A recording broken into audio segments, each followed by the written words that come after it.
Hello, welcome to Emotional Badass, where Moxie meets mindful. I'm your host, Nikki Eisenhower, life coach and psychotherapist. And on today's episode, I'm discussing pride, help, hunger, and our Patreon Pay It Forward to Denver's The Gathering Place.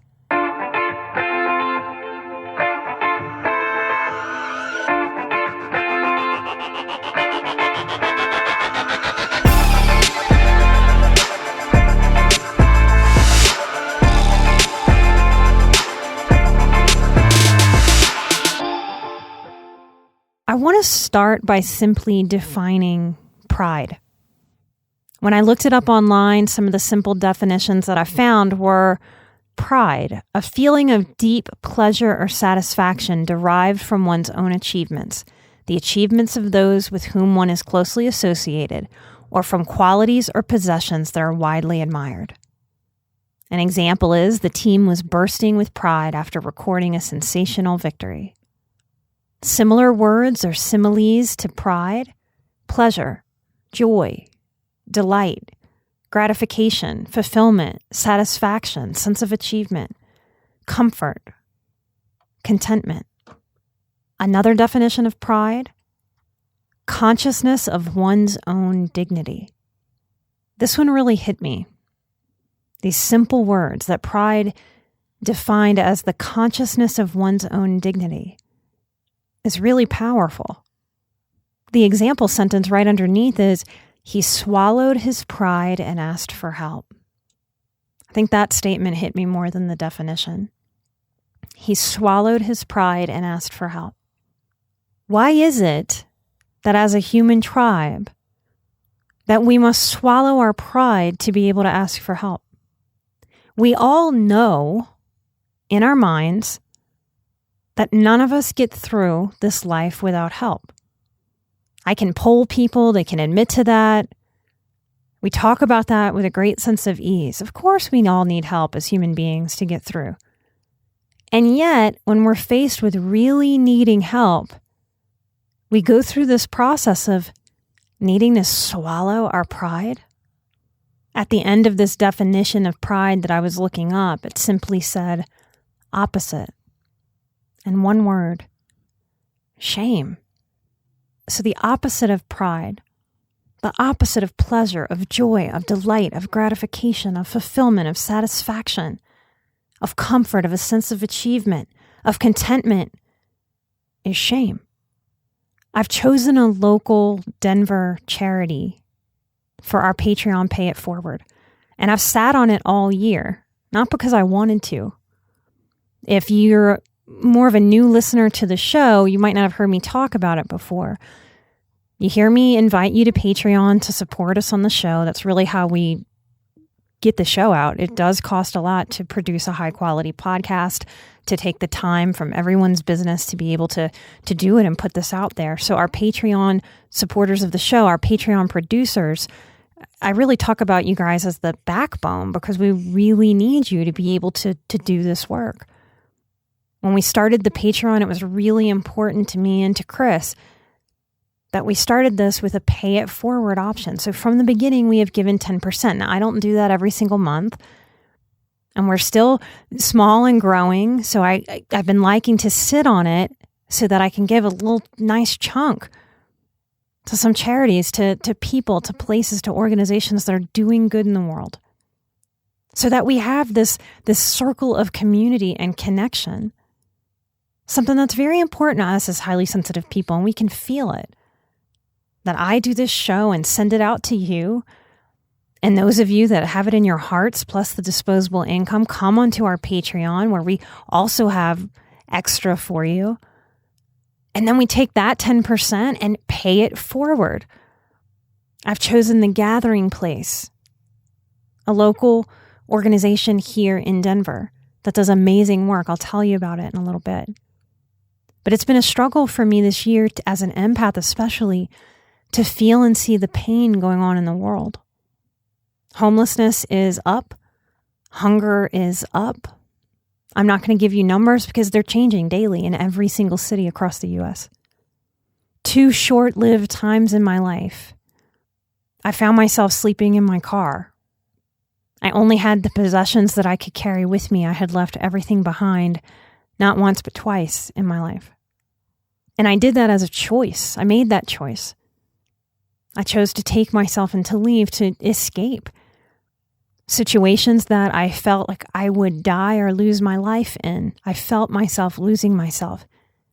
So to save myself, I made the choice to go, even when I had very, very little. As I've sat down to choose the next Patreon Pay It Forward, each time this year I have been overwhelmed to my core. I'm feeling it right now. Those of you who are empathic can probably feel that coming out of me. No less than 6 times this year, I've sat down to start looking online. Is it going to be a GoFundMe? Is it going to be organizations? What am I going to do? And each time just shutting down, the amount of need is astronomical. And it reminds me not just of those times where I was sleeping in my car, but of after Katrina when I could not get a job. I was 25. I didn't have help from my family, and I could not get a job.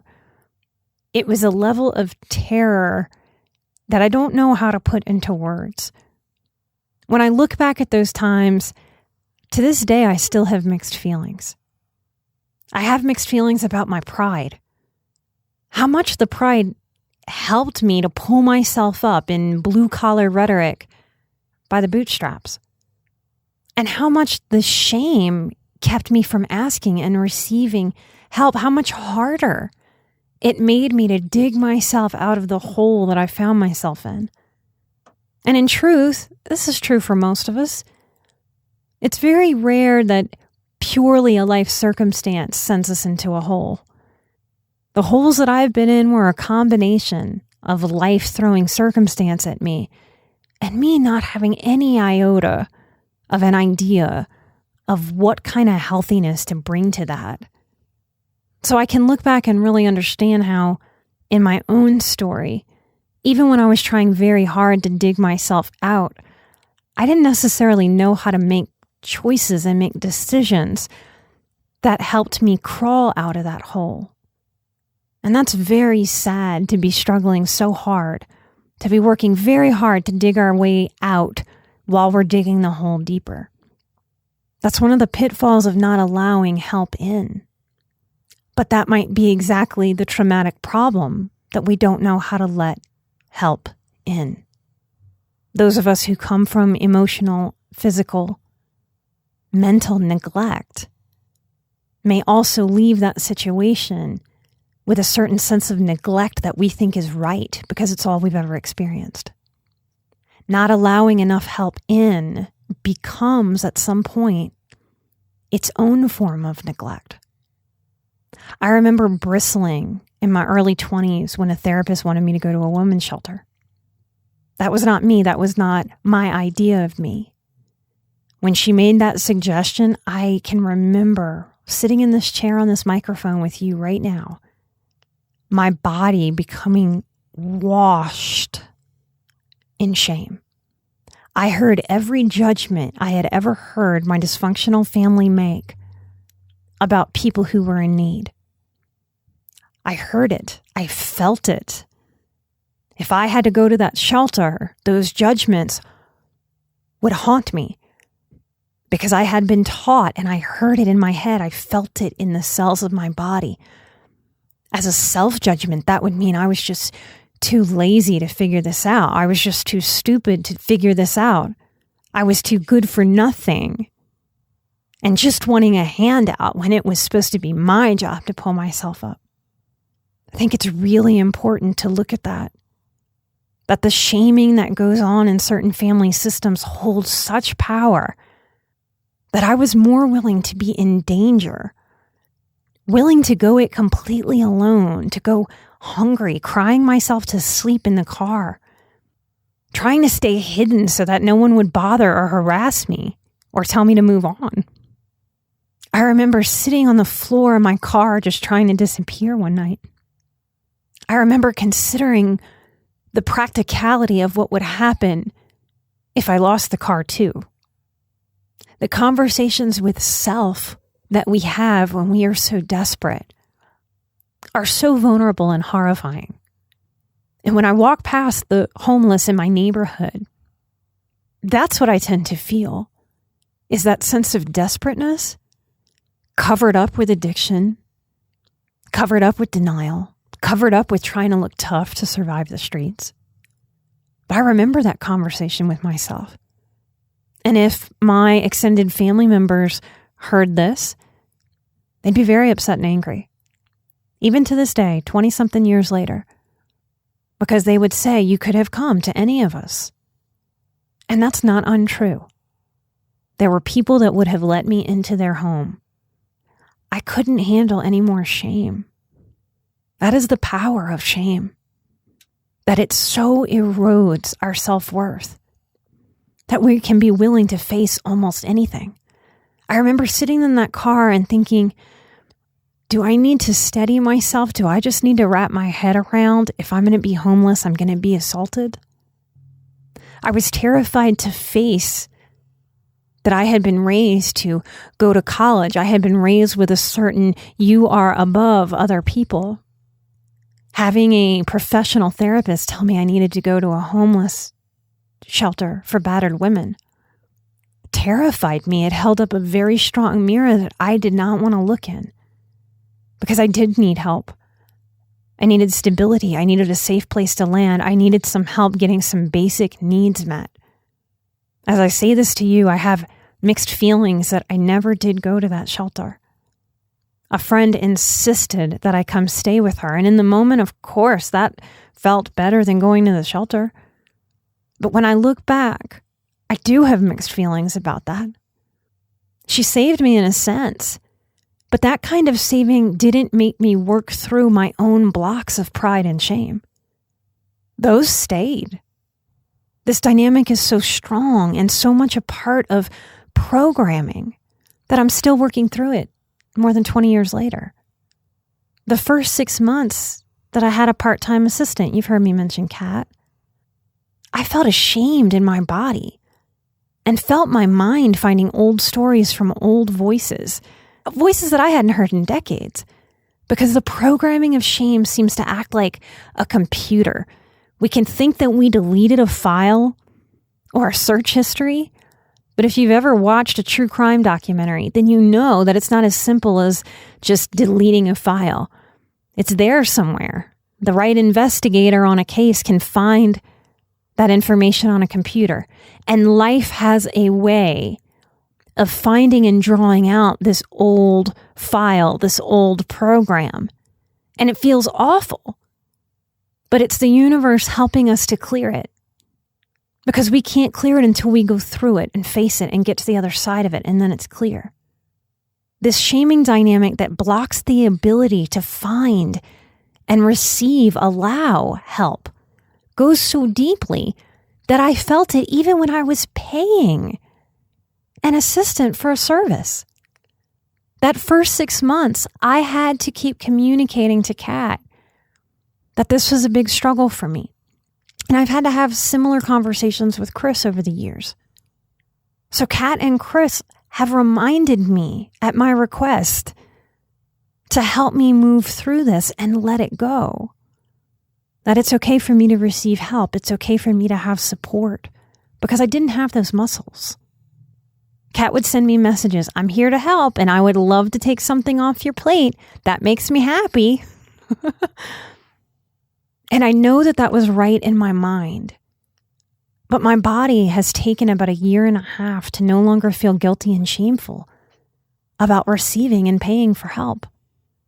That's how far the deservedness wound goes when we live years and years and decades without appropriate help, without unconditional love, with a scarcity model, fear and shame abounding. The way that I got through my younger years was through the restaurant and bar industry. It has taken me aback to walk my neighborhood and see how many restaurants are closing down. It's not just a massive industry where we like to go out and eat because we don't want to cook.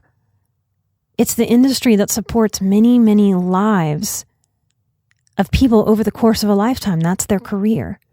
It's also a major part of people who don't have college funds making it through betterment whatever that means for them, getting through a massage therapy program, finishing a degree, finishing an unpaid internship. Those restaurant and bar shifts help people work around school, around internships.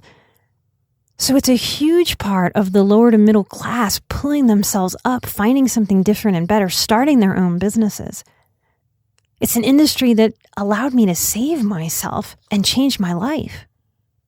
I've had to actively sit with myself and release the pain and fear that I feel in my own inner younger self seeing this going down. My own young woman in there, inside of me feeling triggered and deeply empathetic to the restaurant industry and its fallout. I don't know how we will ever truly know the impact. It's a scary time. It's a time when pride and shame can so lock down on someone that we can't think clearly about how to get our needs met. And then do the actions and find the energy of putting one foot in front of the other to be able to get those needs met. I don't live my life with a lot of regret as a principle. I learn from all the things. And that helps me release and let go of some of the massive mistakes I've made in my life. And the teeny tiny ones.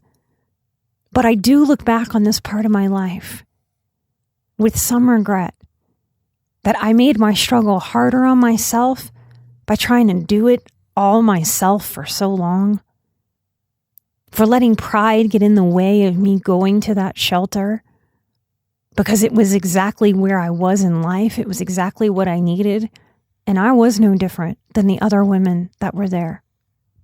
In doing intentional work to release more of this from my system, from my body, from my heart, I've let my inner adolescent, my inner younger woman know, I'm so sorry. I'm so sorry that I didn't know that people would help me without making me feel ashamed. I didn't know that I could learn how to receive help and not make myself feel ashamed. It humanizes all of us to realize we're not really doing anything on this planet in isolation. We truly do need each other. Life is long and life is hard. And it's not a handout. It's a step up. And we do need to offer that to each other at times. And we need to practice receiving it. I've chosen the Gathering Place here in Denver. It's an amazing organization. In 2018, this was their impact. They visited 7,072 people, 50,818 times. That's their outreach. They brought 60,222 meals to serve 4,322 people. They distributed 43,000 pounds of food in 1 year, 2,117 toiletry bags, and 17,670 diapers were distributed. In 2018, 438 members of the Gathering Place studied in their adult education program.